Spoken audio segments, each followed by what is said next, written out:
Teoria da derivada. Então a gente vai falar um pouquinho de teoria de derivada, lógico que não tudo, mas a gente vai começar falando de máximos e mínimos. Para isso a gente vai precisar de algumas definições. A primeira é a seguinte: a gente vai tomar f como uma função e d como domínio. Para a gente não precisar ficar escrevendo domínio de f, a gente vai escrever somente d e pensar que é o domínio da nossa função.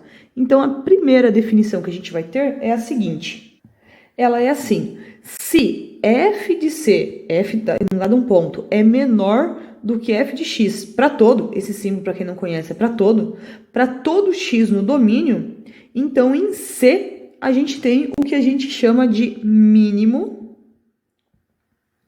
global.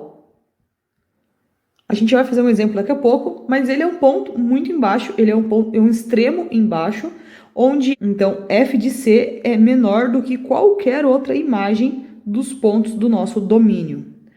Já na definição B, a gente tem a seguinte situação: se f de c é menor do que as imagens, mas não para todo o pessoal domínio, só para x próximo de A, ou seja, só num pequeno intervalinho aqui próximo de A, um pouco para lá, um pouco para cá. Lembrando que a gente poderia escrever x menos A menor do que um certo número positivo, né? Delta um cara positivo. Mas deixamos essa mais teoria para lá, falamos só para todo x próximo de A. Então, em C, o que a gente tem não é um mínimo global, porque a gente não está no nosso domínio inteiro, mas a gente diz que a gente tem um mínimo local. Então, mínimos locais para a gente, que se ele seja pequeno, mesmo que seja só numa pequena região, certo? Para a gente já é interessante o suficiente. Vamos para a letra C. Repara que aqui a gente tem um pouquinho diferente. A gente quer agora que a imagem do C seja maior do que qualquer outra imagem em todo o nosso domínio. Então, não é só num pedaço, é em todo o domínio. Então, se a gente quer que ela seja a maior de todo mundo, a gente diz que em C a gente vai ter um máximo. Como é em todo mundo, a gente diz que esse máximo é global. E a letra D vai ser análoga à letra B. A gente já não quer em todo, a gente quer que a nossa imagem do ponto C seja a maior possível num pequeno intervalo próximo de A. Então, próximo de A, a gente quer que f de C seja a maior nesse intervalo, então ela vai ser um máximo, só que só local, não nos interessa no todo, somente próximo de A. Então, a gente tem essas 4 primeiras definições. A gente precisa de mais uma que é realmente importante. Não que essas não sejam, mas essa é mais importante ainda. Tá aqui uma definição um pouco mais diferente. Essas 4 primeiras, elas são mais naturais de aceitar essas definições, porque não são muito estranhos os nomes que a gente está dando. Definição nada mais é do que dar nomes para as coisas, tá? Já a definição de ponto crítico é uma coisa que a gente não conhece, a gente nunca ouviu falar ponto crítico e não nos remete a nada, remete só que ali tem alguma coisa importante, mas não diz o que é. Então, o que é um ponto crítico? Ele é um ponto, primeiro de tudo, do domínio, então ele precisa estar no domínio de F, e pode acontecer 2 coisas com ele. Ou a derivada aplicada nesse ponto C, ela é 0, ou a gente não tem a derivada no ponto. Não existe a derivada nesse ponto. Então, é um cara do domínio que pode acontecer uma de 2 coisas. Ou a derivada dele é 0, ou não existe a derivada nesse ponto, certo? Então, essa definição é realmente muito importante. A gente vai trabalhar com pontos críticos. Para a gente, um ponto é crítico se é um cara do domínio, onde a derivada no ponto é igual a 0, ou se eu não consigo calcular a derivada no ponto. Uma observação importante é onde a gente pode encontrar máximos e mínimos. Então, máximos e mínimos, eles são encontrados, logicamente, que aplicando o F em quais pontos? Em pontos críticos. Então, tá aí um dos motivos pelo qual é importante os pontos críticos. Eles são possíveis máximos e mínimos, então aí é um cara importante saber o que é um ponto crítico. certo? E além disso, pode ser encontrado em extremos do intervalo.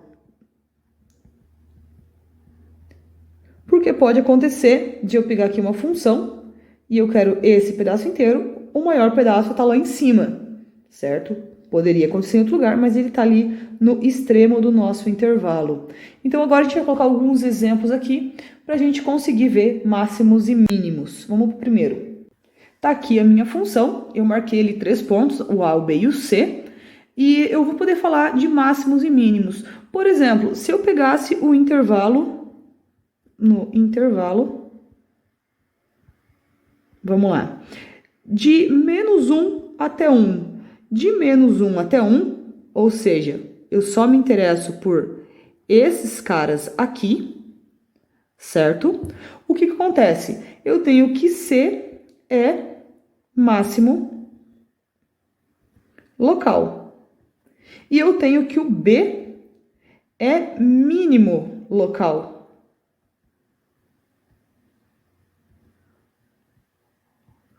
Já se eu escolhesse outro intervalo, em vez desse intervalo aqui, eu pegasse desde o -1, aqui inclusive tem que estar fechado, senão eu não posso dizer que é o B. Desde o -1 até o 3, certo? Do -1 até o 3, eu já tenho que o meu A, que é mínimo local, certo? O máximo local aqui no meu desenho vai continuar sendo o C. Se eu pegar esse espaço aqui, né? O C continua sendo o máximo local. Logicamente que se a gente for olhar a função como um todo, como o domínio dela é todos os números, certo? A gente não possui mínimos e máximos globais, né? Mínimos e máximos globais. Repara que tanto o A quanto o B, eles são um pontinho diferenciado, né? Porque é onde a função faz a curva, mas o B, nesse intervalo aqui, ele simplesmente era um extremo de intervalo. O ponto mais baixo, entre aqui, esse ponto e esse dali, ele é simplesmente um extremo de intervalo. Então, ali, a gente tem que os extremos de intervalo podem ser máximos e mínimos, assim como a gente descobriu na nossa observação. Máximos e mínimos é pontos críticos ou extremos de intervalo, certo? Vamos fazer mais um exemplo para fazer um pouco diferente. Olha essa função. De cara, a gente já pode tirar que A é máximo global. E essa função não tem um mínimo global. Se eu pegasse do intervalo -1 até o intervalo 3, por exemplo, que vai dar aqui assim, o que a gente pode ter, certo? Se eu pegar, então, o intervalo de -1 até 3, a gente tem que B, que é um extremo de intervalo, ele é mínimo local, e o A continua sendo o nosso máximo. Tanto local, porque eu estou me referindo a esse intervalo, mais forte ainda, ele é um máximo global. Diferente de se eu pegasse o intervalo de -1 até 0. De -1 até 0, de novo, o nosso B é mínimo local, mas agora o nosso máximo local desse intervalinho aqui é o ponto C. Então, C vai ser o máximo local. Lógico que não vai ser o A, porque o A não faz parte desse intervalinho. Se qualquer intervalo que a gente pegar tiver o A, como ele é um máximo global, ele passa a ser o máximo local do nosso intervalo. Então, aqui a gente tem bem certinho o que são máximos e mínimos. No próximo videozinho, a gente fala sobre testes de derivadas.